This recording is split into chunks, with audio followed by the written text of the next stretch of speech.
Stevenson,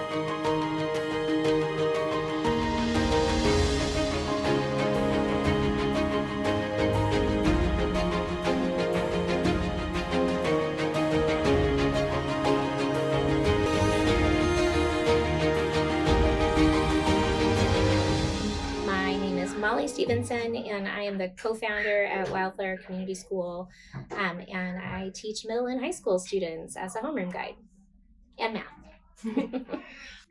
My name is Noah Stevenson. I'm a 3rd to 5th grade teacher at Wildflower.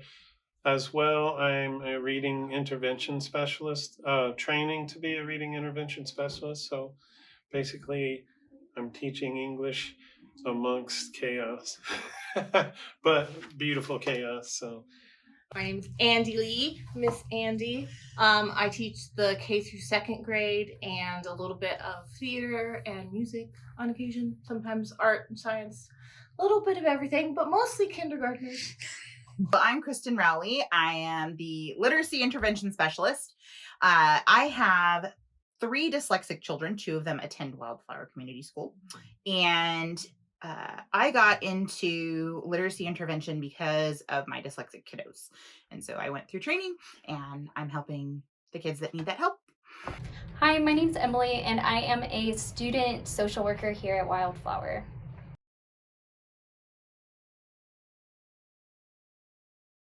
So we're a small school that serves everybody. We have kindergartners to 11th graders this year. Next year, we should graduate our first seniors. After the pandemic, Noah and I were looking for something else to do, and we'd homeschooled for years and years and years. So the opportunity to start a micro school kind of came up and fell in our laps. And so we jumped and thought, this will be great. Fast forward 2 years later, in our 3rd year of existence at Wildflower, we have found ourselves serving a unique population of neurodivergent students primarily in sort of a homeschool but at school sort of way that meshed with our values, with how we raised our own children. And so that was kind of how we found ourselves here. Well, obviously it's not a public school and it's not a religious-based homeschool or private school. It's kind of in the middle. I went to college for music theater performance, and after college I did a little bit of filmmaking, but I also was a para for a year in the public school system in a kindergarten class. So I got to see how all of that works. And I've also raised 2 kids of my own that both are on the spectrum and have ADHD, like me. Wildflower is very learner-centric. They don't focus as heavily on academics. They focus very heavily on the social and emotional learning of the kids and the goal of creating well-rounded human beings and not just academically forward children. And I appreciate that kind of relaxed but progressive attitude toward learning. While I'm completing my MSW program, I am working here with the kids on different things like SEL curriculum and helping them when they have a hard time and doing advocacy projects with them as a part of my practicum. Social emotional learning is teaching kids how to recognize and have more control over their emotions and feelings and how to get along with other people. Teaches a lot of relational skills and regulation skills.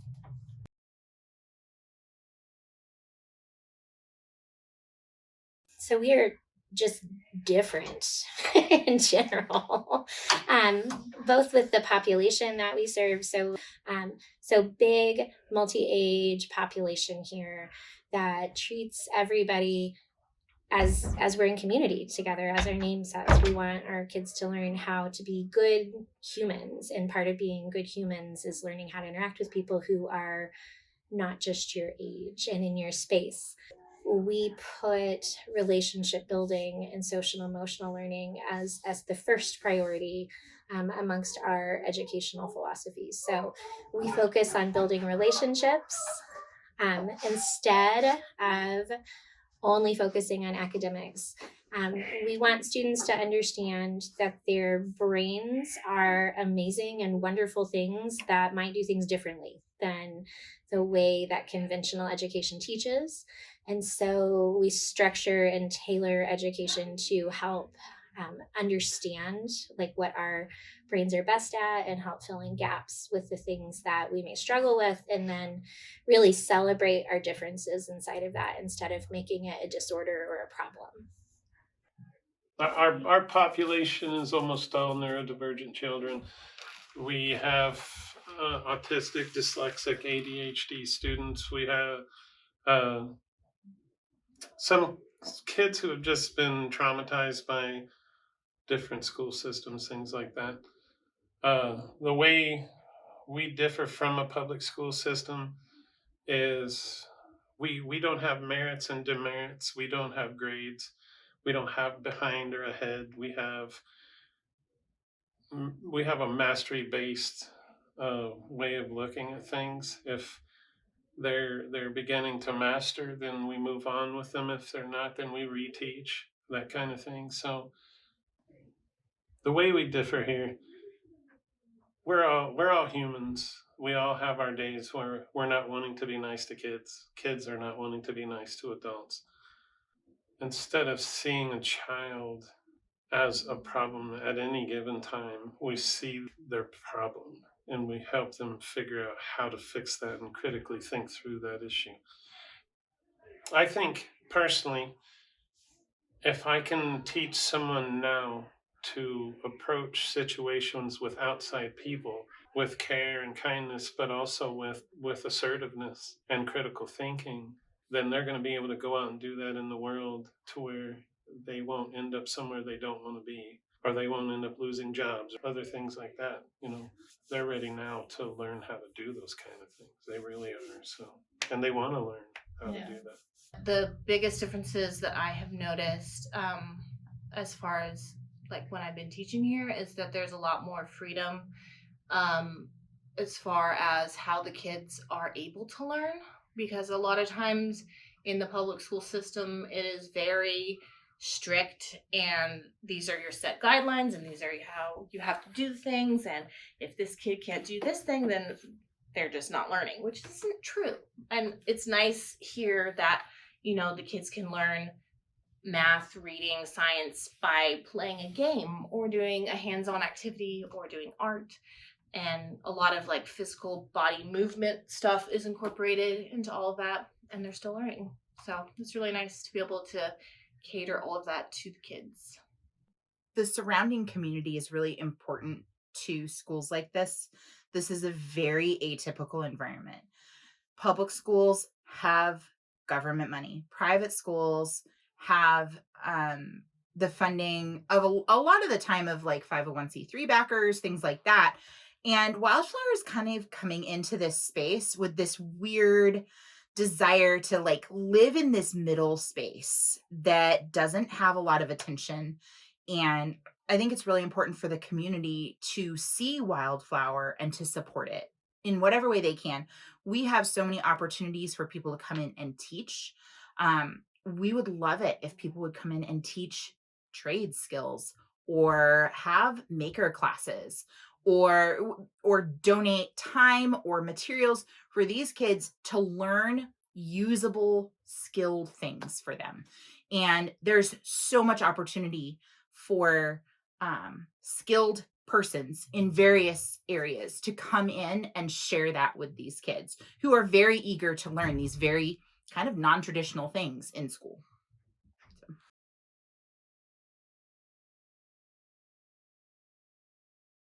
Oh, I love that you never have the same day twice. I love that I never know what's going to come out of kids' mouths. I love that we get to have really good discussions, especially with working with the older kids. For me, one of my biggest joys is to be able to watch them analyze something and figure something out.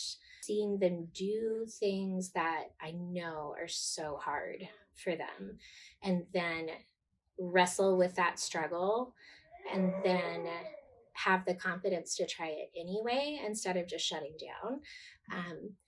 Our kids wrote a book last year, which was pretty amazing because over half of my class is dyslexia. Writing is not easy for those guys, and they worked so hard. It was so wonderful. They make me hopeful that the next generation is going to be a really great one in terms of leadership and regard for other human people. That's hard because it really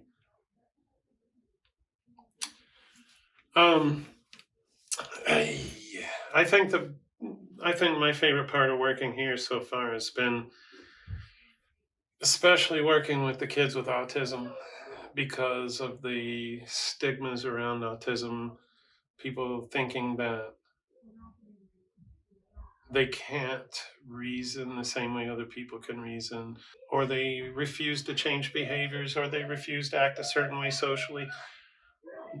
But one of my favorite part is watching them begin to build social constructs with each other, watching them to begin to build actual social relationships with each other, watching them go from hiding or nonverbal or just plain angry and throwing things to being able to stop and reason. That's what I love about it. And they're just good kids who need good people. So, yeah. I think my favorite thing about working here is just getting to see the kids grow and progress and be themselves. Well, I mean, the kids. I love these kids. They're crazy and they have so many needs. But it's really cool to watch them kind of explore what their learning environment looks like and how they do things and find the things that work for them. We've had some really interesting interactions with some kids that have struggled, and they've come in and had some more structure than they've had in the past, and it's working great for them. And we have others that have come from very structured environments and they're getting to relax and let some of that go, and both ends of that are working for them. So I really like that I can basically wear whatever I want. Same friend. I know that might seem like a silly, trivial thing, but being a neurospicy person myself, feeling comfortable in my clothes helps me focus a lot better on what I need to do and do a better job at what I need to do.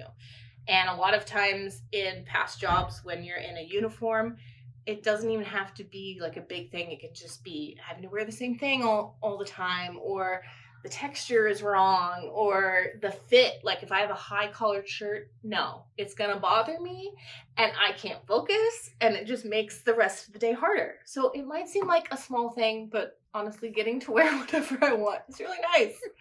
And I like expressing myself through that and being Miss Frizzle as much as possible. Like we learned about snowflakes yesterday, or the science of snow, and I had snowflake earrings, and there was snowmen and penguins on my dress, and I'm like, why not? Make it more fun. At least it kind of helps the kids pay attention a little more sometimes, I think, if you look ridiculous. If nothing else, they don't know what to do with you. Exactly. Keep them on their toes. Yes.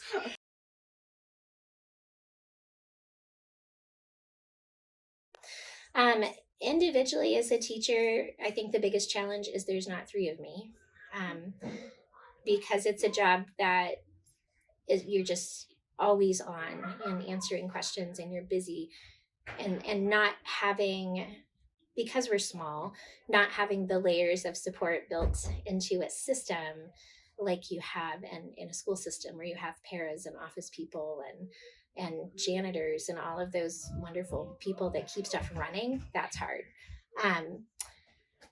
The school, primarily, our biggest challenges are always funding. We do not want to be exclusive to anyone who needs to be in our environment.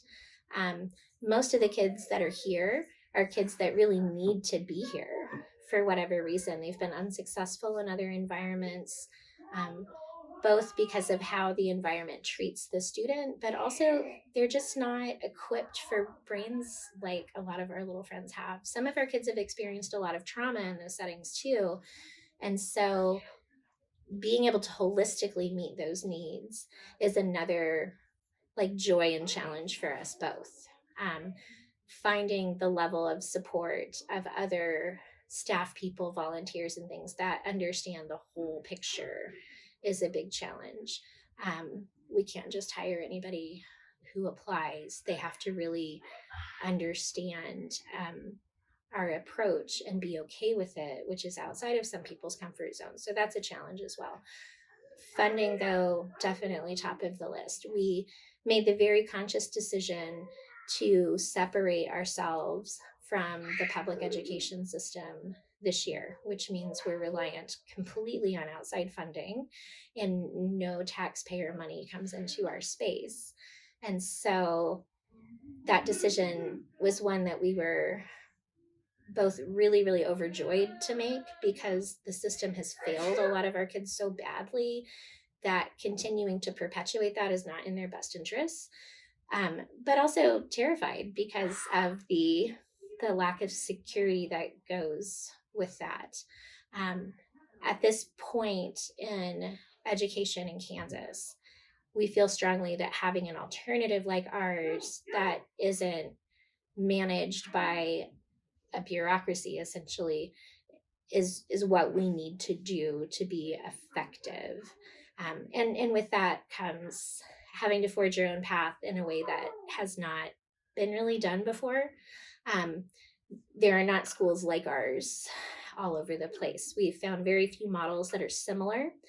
And in not finding models that are similar, it also means that another challenge is we have to figure out everything from the ground up. We have to look at best practices, how they work for kids like ours here, how they integrate into a mixed age group, how we can integrate those things with really good brain science and trauma-informed mental health best practices. None of those things have like coalesced in another environment. So another challenge for us is building that from the ground up. So funding research and having time to really sit and look at our data and experts that can look at our data and help us tweak what's good, what could be improved upon, how all of that works. Those are all building and growing challenges we have right now. As a teacher, I think it's hard to sometimes see the wide view because you're in it every day with your friends that you hang out with. And so not having the wide view can also be kind of a hindrance, I think, in terms of seeing the big picture. So partners that can help us analyze the big picture are definitely something we would like more on our side as time goes on. I would say our biggest challenge around here is the need for professionals as far as teaching, as far as understanding different things like autism and ADHD and dyslexia, you know, understanding the neurodivergent way. We have a very decent knowledge of neurodivergent people, but having people on board who can really step in and say, okay, this is how this could be taken care of a little bit better, you know. Yeah, I would say our biggest challenges are, you know, having the supplies on constantly that we need to really have a full education, you know, type program here, you know, with arts and music and you know, mathematics, all the things we need to do. I mean, paper costs money, you know, ink costs money. We would like to hire someone who administratively, one or two people could really just do the job administratively so the teachers could really focus on the kids' needs and focus on actually teaching and not stressing out about administrative projects, because that's, yeah. Also, hiring people, you to have enough people for assistants, for each teacher to have an assistant, and for that assistant to be basically set into that classroom and not just running back and forth would be really nice. I think that the needs are many here. And so, individually as a teacher, it can feel a little overwhelming because there are just so many needs to be met. We have 43 very different children in this building, and we do focus very heavily on making sure that they get what they need. And that means there's a lot of moving parts for us as teachers. And I think that's really challenging. Um, I think the school overall, in a lot of ways, they're facing financial challenges. They are facing staffing challenges. They're facing kind of an uphill battle for getting their model off the ground, because I think it's a great model. But refining and defining that and getting to the point where this is who we are, this is what we do, and being able to say, this is us, this is why we work, this is how we work. um that's a process, and we're still kind of learning that right now. I think the most challenging thing is working with kids that have had like bad experiences in other places because of like just the way that their brain works. So like dealing with those trauma reactions a lot is stressful. The biggest challenge that I have had in my room is, well, kind of two things. So we go through an insane amount of art supplies on the daily, especially paper. And obviously not having a big budget for those kind of resources is a struggle, because I don't want to have to limit a child's creativity and be like, sorry, you can't draw 20 pages today. You can only draw 2 because we're almost out of paper. And that sucks, but I mean, we just don't have an unlimited supply. And the other thing is, there are a few kids who really need one-on-one attention. And when they're able to get that one-on-one attention, their learning grows exponentially. And it's very obvious to see what they're able to do and what they're not. And you're actually able to help them learn something. But when they don't have one-on-one attention, which is the majority of the time in here, they're just kind of doing their own thing. And you hope that something sticks. It's like they're just this swirly little ball of goo, and you're just throwing things at them and hoping that it works. Whereas when they have one-on-one attention, the swirly ball of goo is in one spot. And it's much more likely that the things you're throwing are going to stick. So yeah, more help in physical adult form would be nice.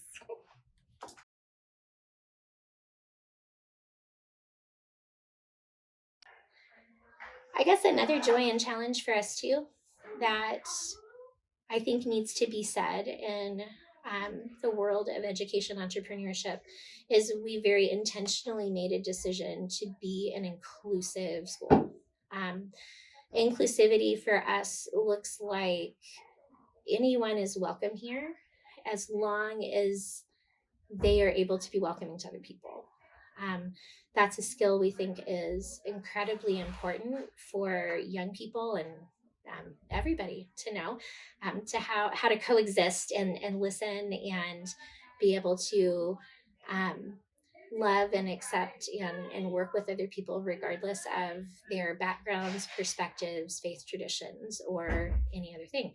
So within the private education landscape, that's not always the case. And we feel like it's important that people know that about us from the beginning, that we're really intentionally trying to create a very safe space for anybody who walks in our doors, and one where they're going to experience not a lot of judgment. They're going to experience people who care about them and want to get to know them and want to support them as a whole person.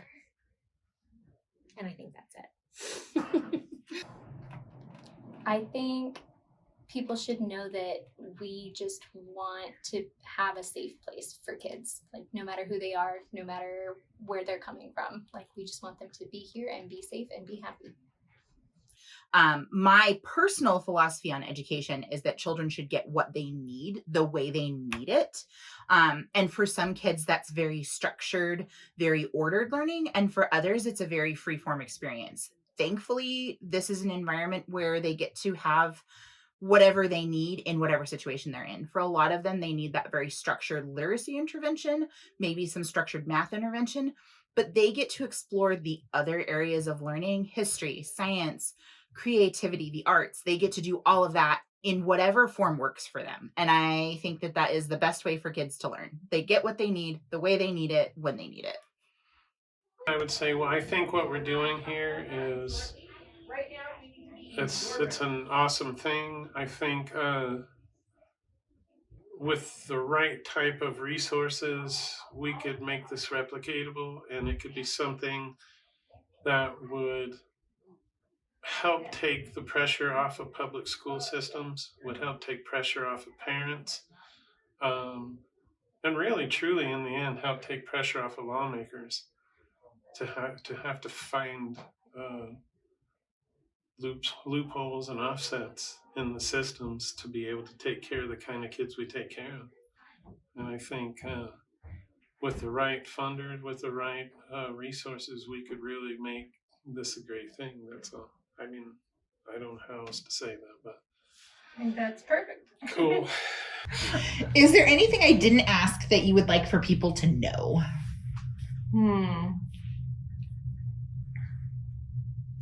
Where can people find more information about how to help if they're interested? I forgot to ask that. We have a Facebook page. Is that it? We have a website too. We have a website. Yes. It's Wildflower. wildflowercommunityschool.org. Wildflowercommunityschool.org. Go there. Find the things. Help us.